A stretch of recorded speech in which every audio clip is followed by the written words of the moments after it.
बिस्मिल्लाहिर्रहमानिर्रहीम। अस्सलाम वालेकुम नाज़रीन, आप यूट्यूब चैनल देख रहे हैं। मैं इमरान खान हूँ। अब तक की अपडेट्स जो हैं वो आपके साथ मैं शेयर कर देता हूँ। सबसे पहले मैं आपको बताता हूँ कि एक्चुअली कौन सी चीज़ें हैं जो आपको इस वीलॉग में मुझे बतानी है। नंबर एक तो ISPR की एक प्रेस रिलीज़ आई है, वो आपको मैं बताता हूँ क्या है।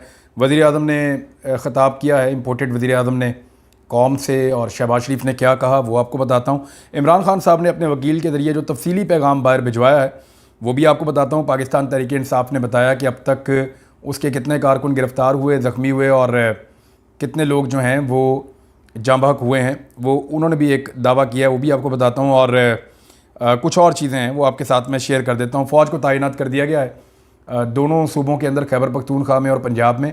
और अब पाक फ़ौज के जो दस्ते हैं वो सड़कों के ऊपर नज़र आ रहे हैं, जबकि इस्लामाबाद के अंदर भी फ़ौज को तैनात कर दिया गया है।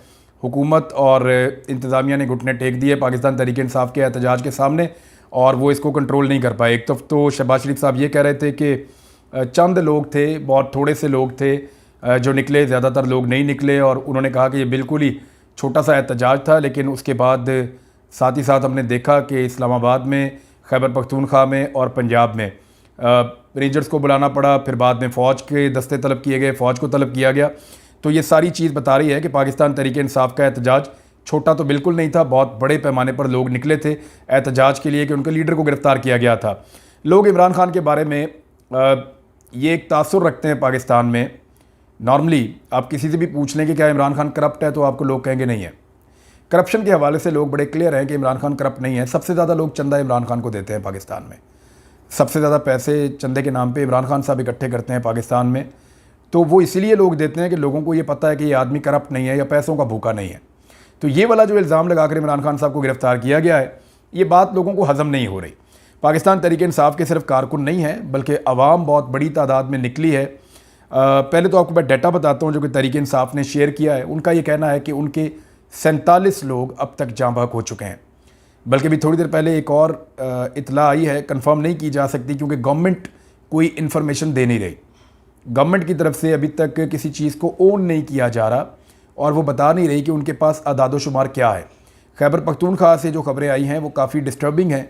यानी पेशावर के अंदर 14 लोगों की जाँ बहक होने की इतलात मौसूल हुई हैं। अब इंडिपेंडेंट मीडिया इन चीज़ों को रिपोर्ट नहीं कर रहा। वजह यह है कि पाकिस्तान में मीडिया के ऊपर एक पॉलिसी के तहत मना किया गया है कि एहतजाज नहीं दिखाना और इससे रिलेटेड विजुअल्स नहीं दिखाने। तो पाकिस्तान के TV चैनल्स नहीं दिखा पा रहे, तमाम TV चैनल्स ना दिखाने पर मजबूर हैं। आलमी मीडिया इसको दिखा रहा है, लेकिन अदाद-ओ-शुमार एक तरफ तो क्लेम पाकिस्तान तहरीक-ए-इंसाफ का हो सकता है, और दूसरी तरफ जो अदाद-ओ-शुमार है वो हुकूमत की जानिब से जारी किए जाएँ, तो तभी आप किसी नतीजे पर पहुँच सकते हैं कि सिचुएशन है क्या। लेकिन तहरीक-ए-इंसाफ ने जो डाटा दिया है उसके मुताबिक उन्होंने शहरों के साथ साथ नाम लिख कर बताया, तो उनके मुताबिक 47 लोग जो हैं, खैबर पख्तूनख्वा में ज़्यादा और पंजाब में कम, लेकिन इतने लोग जाँ बहक हो गए हैं, और तकरीबन 150 से ज़ायद लोग ज़ख्मी हुए हैं और ज़्यादा ज़ख्मी हुए हैं, जबकि 1000 से ज़ायद लोगों को गिरफ़्तार कर लिया गया है। पाकिस्तान तहरीक-ए-इंसाफ के चंद अहम रहनुमाओं को भी गिरफ़्तार कर लिया गया है। और आज रात को, यानी जब मैं वीडियो कर रहा हूँ तो ये बिल्कुल आप लेट नाइट को देख रहे होंगे, तो क्रैकडाउन आज रात को भी किया जाएगा मुख्तलिफ़ जगहों के ऊपर, और गिरफ़्तारियों का सिलसिला जो है वो उसको तेज़ किया जा रहा है। अब जो लोग गिरफ़्तार हो रहे हैं इनमें वो लोग हैं जो पाकिस्तान तहरीक-ए-इंसाफ के लिए एहतजाज करने के लिए बाहर आते हैं। मैं आपको क्लियर कर दूं कि इनमें वो लोग नहीं हैं जिन्होंने कोई तोड़ फोड़ की हो, वो लोग नहीं हैं जिन्होंने कोई इमलाक को आग लगाई हो। पाकिस्तान तहरीक-ए-इंसाफ के पॉलिटिकल कारकुनों ने ऐसा कुछ नहीं किया, और अगर किसी कारकुन ने ऐसा किया है तो बिल्कुल गलत किया है और उसको नहीं करना चाहिए था। दूसरी जानिब जो भी शरपसंदी हुई है या जो इस किस्म के इकदाम किए गए हैं उसके ऊपर इंक्वायरी करके बंदे गिरफ़्तार करने चाहिए, और जिन लोगों ने गलत किया उनको सज़ा देनी चाहिए। इसमें एक पॉलिटिकल पार्टी को डायरेक्टली टारगेट कर देना भी मुनासिब नहीं होगा। लेकिन पहले मैं आपको ज़रा इमरान खान साहब का स्टेटमेंट बता देता हूँ, फिर आगे बढ़ते हैं। हरासत के दौरान मुझ पर तशद्दुद किया, ये वकील के थ्रू आया, डायरेक्टली उनकी कोई बात बाहर नहीं आ पा रही। वकील के थ्रू ये आया कि हिरासत के दौरान मुझ पर तशद्दुद किया गया। जब हिरासत हो रही थी उस वक्त सर के पिछले हिस्से में चोट है, दौरान हिरासत नैब हुकाम का रवैया मुनासिब था, जबकि रात 3 बजे मुझे पुलिस लाइन शिफ्ट किया गया। पुलिस का मेरे साथ रवैया हद तक आमेज़ रहा। सोने के लिए गंदा कमरा दिया गया जिसमें कोई तकिया या मैट्रेस नहीं था, बस एक गंदी सी चटाई दी गई। गिरफ़्तारी के बाद से अब तक मुझे खाने के लिए कुछ नहीं दिया गया। मार्शल लॉ लगे या कुछ भी हो, कौम से पैगाम है कि पीछे ना हटे। चाहे सारी ज़िंदगी जेल में ही क्यों ना रहना पड़े। Chief justice Islamabad high court की अदालत से इंसाफ नहीं मांगूंगा। साथ ही साथ उन्होंने पाकिस्तान के लोगों से कहा कि वो कुर्बानी देने से दरेग ना करें और वो एहतजाज करते रहें रूल ऑफ लॉ के लिए। वो ये कह रहे थे कि रूल ऑफ लॉ के लिए, जो इसके साथ मुल्क का जो स्टेटमेंट का हिस्सा है। अब ज़रा आप स्टेटमेंट देख लें ISPR का, फिर शहबाज शरीफ साहब के बारे में बताते हैं। ISPR का स्टेटमेंट ये है कि 9 मई का दिन एक स्याह बाब की तरह याद रखा जाएगा। चेयरमैन तहरीक इंसाफ को नैब के एलामिया के मुताबिक, नैब के एलामिया को कोट किया उन्होंने कि नैब के एलामिया के मुताबिक इस्लामाबाद हाई कोर्ट से कानून के मुताबिक हिरासत में लिया गया। इस गिरफ्तारी के फ़ौरन बाद एक मुनज़्ज़म तरीके से आर्मी की इमलाक और तनसीबात पर हमले कराए गए और फ़ौज मुखालिफ नारेबाजी करवाई गई। एक तरफ तो ये शरपसंद अनासर अवामी जज्बात को अपने महदूद और खुद गर्ज मकसद के लिए, मकासद की तकमील के लिए भरपूर तौर पर उभारते हैं, दूसरी तरफ लोगों की आंखों में धूल डालते हुए मुल्क के लिए फ़ौज की अहमियत को भी उजागर करते नहीं थकते, जो कि दोगलेपन की मिसाल है। जो काम मुल्क के अब्दी दुश्मन 75 साल ना कर सके, वो इक़्तिदार की हवस में मुब्तला एक सियासी लिबादा उड़े हुए इस गिरोह ने कर दिखाया। फ़ौज ने इंतहाई तहम्मुल, बुर्दबारी और स्ट्रेन का मुजाहरा किया और अपनी साख की भी परवाह न करते हुए मुल्क के वसी तर मफाद में इंतहाई सब्र और बर्दाश्त से काम लिया। मज़मूम मनसूबाबंदी के तहत पैदा की गई इस सूरत हाल से ये घिनौनी कोशिश की गई कि आर्मी अपना फौरी रद्द-ए-अमल दे, जिसको अपने मज़मूम सियासी मकासद के लिए इस्तेमाल किया जा सके। आर्मी के मेच्योर रिस्पॉन्स ने इस साजिश को नाकाम बना दिया। हमें अच्छी तरह इल्म है कि इसके पीछे पार्टी के कुछ शरपसंद लीडरशिप के अहकामात, हदायत और मुकम्मल पेशगी मनसूबाबंदी थी और है। जो सहूलतकार मनसूबा साज और सियासी बलवाई इन कार्रवाइयों में मुलव्वस हैं, उनकी शनाख्त कर ली गई है और उनके खिलाफ कानून के मुताबिक सख्त कार्रवाई की जाएगी और ये तमाम शरपसंद अनासर अब नताइज के खुद जिम्मेदार होंगे। फ़ौज बशमूल तमाम कानून नाफिज करने वाले इदारे, फ़ौजी व रियासती तनसीबात और इमलाक पर किसी भी मज़ीद हमले की सूरत में शदीद रद्द-ए-अमल दिया जाएगा, जिसकी मुकम्मल ज़िम्मेदारी इसी टोले पर होगी जो पाकिस्तान को खाना जंगी में धकेलना चाहता है और बरमला और मुतअद्दिद बार इसका इजहार भी कर चुका है। किसी को भी अवाम को उकसाने और कानून को हाथ में लेने की इजाज़त नहीं दी जा सकती। ये जी ISPR की प्रेस रिलीज़ है और इस प्रेस रिलीज़ में एक चीज़ तो साबित हो रही है कि उन्होंने ये कहा कि फ़ौज ने रिस्ट्रेंट का मुजाहरा किया जिस वक्त फ़ौजी इमलाक के ऊपर लोग पहुँचे। तो अब ये लोग कौन हैं, इसमें पाकिस्तान तहरीक इंसाफ का भी एक मौक़िफ़ है। तहरीक इंसाफ का ये कहना है, उन्होंने कुछ वीडियोज़ भी शेयर किए हैं और कुछ ट्वीट्स भी उन्होंने शेयर किए हैं और उनका ये कहना है कि जो लोग शरपसंद हैं या कुछ गुल्लू भट्ट उनके अंदर शामिल किए गए हैं जिन्होंने इमलाक को आग भी लगाई है। कुछ लोगों को पकड़ के उन्होंने पूछा भी है वहाँ पे और उनको रोक के जब सवाल जवाब किए तो वो लोग निकल गए। इससे पहले भी ऐसे मनाज़िर हम देखते रहे हैं। तो एक पॉलिटिकल पार्टी के ख़िलाफ़ कहीं ये कोई साजिश तो नहीं है, ये एक बड़ा सवाल पैदा हो रहा है। क्योंकि देखिए, तासुर तो ये बनाया जा रहा है कि पाकिस्तान तहरीक इंसाफ ने ये सारा कुछ किया है, लेकिन तहरीक इंसाफ कल जब पहला पत्थर फेंका गया तो उस वक्त से ही इस सारी सिचुएशन को डिसोन कर रही है। तहरीक इंसाफ का ये कहना है कि रद्द-ए-अमल के तौर पे हम एहतजाज ज़रूर कर रहे हैं, लेकिन तोड़ फोड़ से, जलाओ घिराव से हमारा कोई ताल्लुक़ नहीं है और हम इन लोगों को डिसोन करते हैं जिन्होंने ये किया है और उनके खिलाफ कानूनी कार्रवाई की जाए। ये तो पाकिस्तान तहरीक इंसाफ का भी मौक़िफ़ है। लेट्स सी इसके अंदर होता क्या है, लेकिन जो दिखाई दे रहा है वो ये है कि वज़ीर आज़म ने जब खिताब किया तो उससे भी ये लगता है कि शायद अब उन्होंने ये फ़ैसला कर लिया है हुकूमत ने और हुकूमत के सहूलतकारों ने कि पाकिस्तान तहरीक इंसाफ को कलअदम करार दे दिया जाएगा या इस पॉलिटिकल पार्टी को जो है वो दहशतगर्द करार दे दिया जाएगा। देखिए, पाकिस्तान तहरीक इंसाफ इस वक्त पाकिस्तान के 70% लोगों की नुमाइंदगी करती है। 2018 के इलेक्शन में इस पॉलिटिकल पार्टी ने 1 करोड़ 70 लाख से के आसपास वोट लिए थे। 1 करोड़ 70 लाख वोट थोड़ा नहीं होता और इस मरतबा ये तादाद बहुत ज़्यादा बढ़ गई है क्योंकि तहरीक इंसाफ बहुत मकबूल जमात है। तो पाकिस्तान की 70% आबादी की नुमाइंदगी ये जमात करती है, चारों सूबों की नुमाइंदगी ये जमात करती है। आज़ाद कश्मीर में सबसे ज़्यादा वोट इनको मिला है, इसी तरह गिलगित बल्तिस्तान में सबसे ज़्यादा वोट इनके पास है। ऐसी सूरत हाल में ये किस तरह मुमकिन है कि एक ऐसी पॉलिटिकल पार्टी को दहशतगर्द करार दे दिया जाए? क्योंकि अगर इतनी बड़ी पॉलिटिकल पार्टी को और इतने बड़े पॉलिटिकल लीडर को दहशतगर्द करार दे दिया गया तो इसका मतलब ये होगा कि पाकिस्तान के लोगों की अक्सरियत क्या दहशतगर्द पार्टी में है या वो दहशतगर्दी पसंद करते हैं? तो ऐसा बिल्कुल नहीं है। पाकिस्तानी पुरअमन शहरी हैं और अमन पसंद लोग हैं और ये शरपसंद अनासिर हर जगह मौजूद होते हैं। यानी पेशावर के अंदर असलहे की दुकान लूट ली गई। अब वो किन लोगों ने लूटी? सूरत हाल से फ़ायदा उठाने वाले। जब सीधी गोलियां चल रही हैं, हर तरफ लड़ाई हो रही है, हर तरफ लॉकडाउन की सिचुएशन है, तो शरपसंद अनासर, जराइम पेशा लोग, इस तरह के लोग फ़ायदा उठाते हैं और ऐसी एक्टिविटीज़ करते हैं। चोरी भी करते हैं, दो नंबरी भी करते हैं, फ्रॉड भी करते हैं। यूरोप के ममालिक में ऐसा होता है, लोग एटीएम मशीनें उखाड़ के ले जाते हैं, लोग स्टोर्स के ऊपर हमला करते हैं, जिसके हाथ में जो चीज़ आती है वो उठाकर ले जाता है। यूरोप और अमेरिका के एहतजाजों में हमने इस तरह के मनाजिर देखे हैं। जॉर्ज फ्लॉयड के मामले के ऊपर जो एहतजाज हो रहे थे, उन दिनों में हमने इस किस्म के मनाजिर जो है वो देखे थे। तो मैं क्लियरली आपको ये बता देता हूँ कि इसके ऊपर एक डीप इन्वेस्टिगेशन होनी चाहिए और बेशक इसके ऊपर एक जुडिशल कमीशन बनाया जाए जो आइडेंटिफाई करे लोगों को और उसके बाद उन लोगों को सज़ा दी जाए।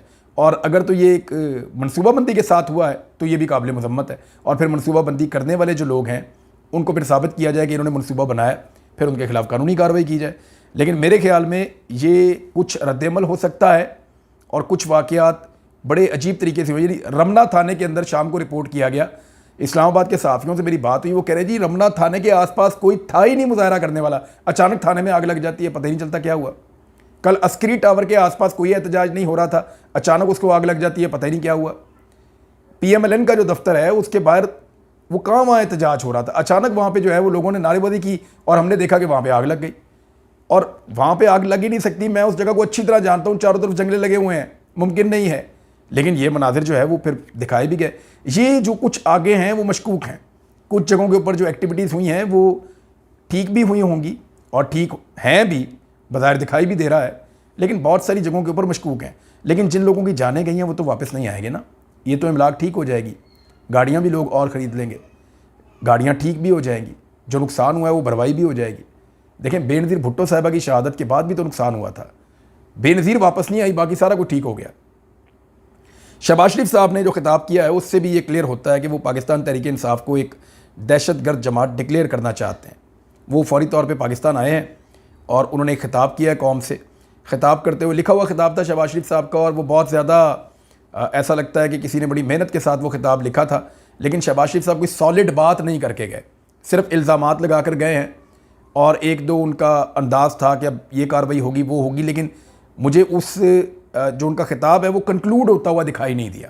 शहबाज शरीफ साहब का कन्फ्यूजन ज़रूर उसके अंदर रही। ऐसा लगता है जैसे ये फ़ैसला कर लिया गया था कि खिताब करना है, लेकिन खिताब की ज़रूरत नहीं थी या खिताब की तैयारी नहीं थी। बहरहाल शहबाज शरीफ साहब ने खिताब करते हुए दो दावे तो ऐसे किए हैं, मैं आपके सामने दो चार दावे हैं आपके सामने रख देता हूँ। शहबाज शरीफ ने कहा कि नवाज शरीफ ने हमेशा कानून का सामना किया, 4 साल हो गए हैं शहबाज शरीफ साहब ने स्टाम्प पेपर लिख कर दिया और नवाज शरीफ साहब पाकिस्तान वापस नहीं आ रहे। 4 साल हो गए, चंद हफ्तों के लिए गए थे, ये कैसा वो कानून का सामना कर रहे हैं। शहबाज शरीफ ने कहा कि बेनज़ीर भुट्टो की शहादत पर पीपल्स पार्टी ने बड़ा रिस्ट्रेंट का मुजाहरा किया था और किसी किस्म का एहतजाज और ये चीज़ें पाकिस्तान में नहीं हुई थी। इसी तरह का एक दावा जो है वो शर्जील इनाम मेमन ने भी किया, बाकी लोगों ने भी किया कि बेनज़ीर भुट्टो की शहादत के ऊपर हमने कुछ भी नहीं किया पाकिस्तान के अंदर और कोई हालात ख़राब नहीं हुए। तो मैं ज़रा आपको बता देता हूँ कि बेनज़ीर भुट्टो की शहादत के बाद लोगों को ना गिरफ़्तार किया जा रहा था, ना उनको मारा जा रहा था, ना उनके ऊपर अटैक किया जा रहा था, रियासत लोगों के ऊपर हमला नहीं कर रही थी। लेकिन पीपल्स पार्टी के लोगों का जो गुस्सा था उसकी इंतहा ये थी कि 2 दिन के अंदर 4 दिन के अंदर जो पहले 4 दिन हैं उनके अंदर जो नुकसान हुआ था पाकिस्तान का वो $2 अरब का नुकसान था। 2 अरब अमरीकी डॉलर इतने पैसे होते हैं कि इससे आधे पैसों के लिए हम IMF की 1 साल से मिन्नतें कर रहे हैं। $2 अरब का नुकसान हुआ था, जिसमें $1 अरब का गालिबन कराची के अंदर हो गया था। रेलवे का नुकसान 12 अरब रुपए से ज़्यादा का था और इस तरह पूरे पाकिस्तान को बहुत नुकसान पहुंचा था बेनज़ीर भुट्टो की शहादत के बाद, और बहुत सारी कीमती जानें भी ज़ाया हो गई थी। तो ये झूठ जब बोला जाता है कि उस वक्त कुछ भी नहीं हुआ था तो वो गलत बात है और वो मुनासिब बात नहीं है। आलमी सतह के ऊपर, लोकल सतह के ऊपर तमाम अखबारात के अंदर ये खबरें मौजूद हैं कि बेनज़ीर भुट्टो की शहादत के बाद पाकिस्तान को किस तरीके से रेलवे की बोगियाँ, रेलवे के ट्रैक्स, रेलवे का सबसे बड़ा नुकसान किया गया, लोगों की दुकानें, इमलाक, बैंक्स, गाड़ियाँ, बसें, सड़कें, हर चीज़ को तबाह किया गया, प्राइवेट प्रॉपर्टी को बहुत नुकसान पहुंचाया गया। तो ये सारा पाकिस्तान की तारीख का हिस्सा है, 15 साल हुए हैं, इसको भुलाया नहीं जा सकता। लेकिन एक बात मैं फिर भी कहूँगा, वो जो सारा नुकसान हुआ था ना $2 अरब का, उसकी भी भरवाई हो सकती है। भरवाई नहीं हो सकती तो बेनज़ीर भुट्टो वापस नहीं आ सकती।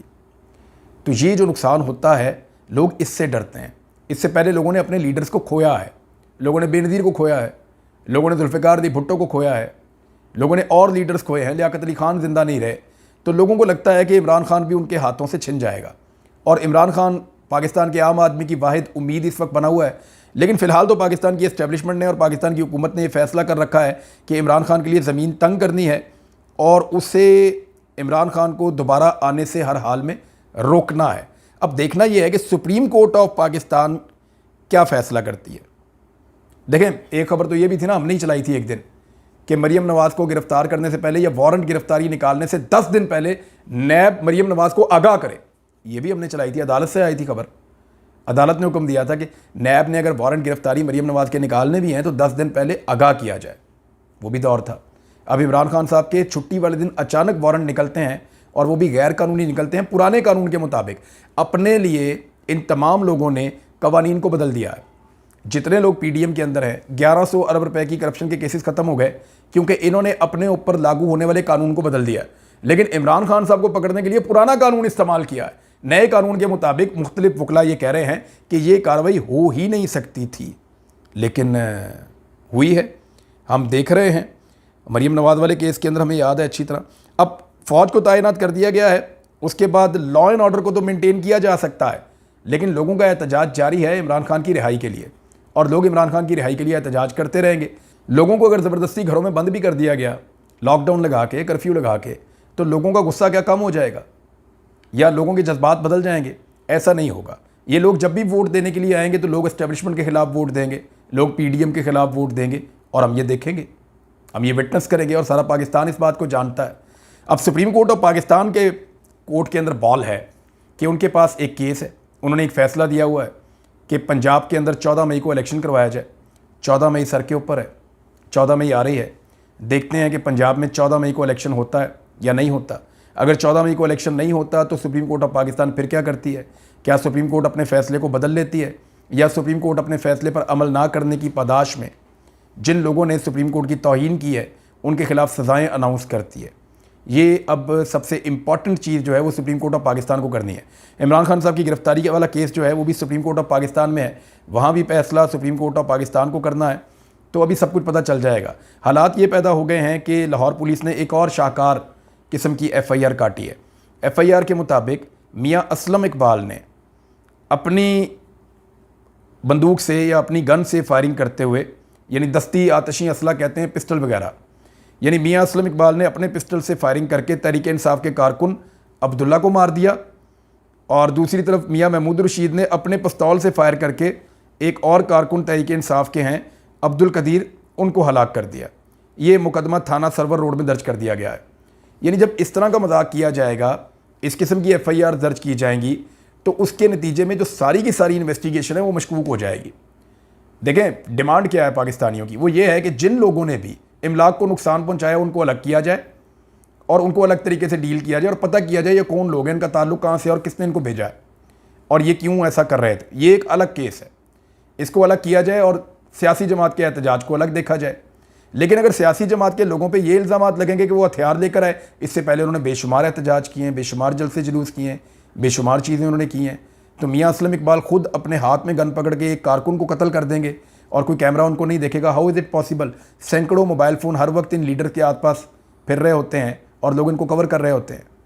मियाँ महमूद रशीद ने एक और कारकुन को गोली मार दी और किसी ने देखा भी नहीं। उस एरिया के अंदर बहुत ज़्यादा CCTV फुटेज मौजूद होती है, कैमराज लगे हुए हैं, कैंट का एरिया है, तो ये सारा कुछ जो है वहाँ पे रिकॉर्ड भी किया गया होगा। इस किस्म के मुकदमात बनाने के बाद मज़ीद शकूक व शुबहात पैदा किए जाएंगे कि रूल ऑफ लॉ की तरफ नहीं जा रहा, निज़ाम जो है वो बदले की तरफ जा रहा है, निज़ाम जो है वो मज़ीद ख़राबी की तरफ जा रहा है। बहरहाल ये सिचुएशन मैंने आपके सामने रख दी है। इमरान खान साहब की गिरफ़्तारी में ये दूसरी रात है और इमरान खान साहब तो डटे हुए हैं। वो तो ये कह रहे हैं कि वो कंप्रोमाइज़ नहीं करेंगे, वो अपने केसेस का सामना भी करेंगे। उनका 8 रोज़ा रिमांड भी दिया गया है। तो इमरान खान तो डट गए हैं। पाकिस्तान के अवाम ने भी पाकिस्तान की तारीख़ का सबसे खौफनाक या भरपूर एहतजाज किया है, बहुत बड़ी तादाद में वो निकले हैं, लेकिन अभी तक चीज़ें फ़ैसला कुन मरहले में दाखिल नहीं हुई। लेट्स सी, देखते रहें होता क्या है, हम आपको रिपोर्ट करते रहेंगे। अब तक के लिए इतने अपना ख्याल रखिएगा। अल्लाह हाफ़िज़।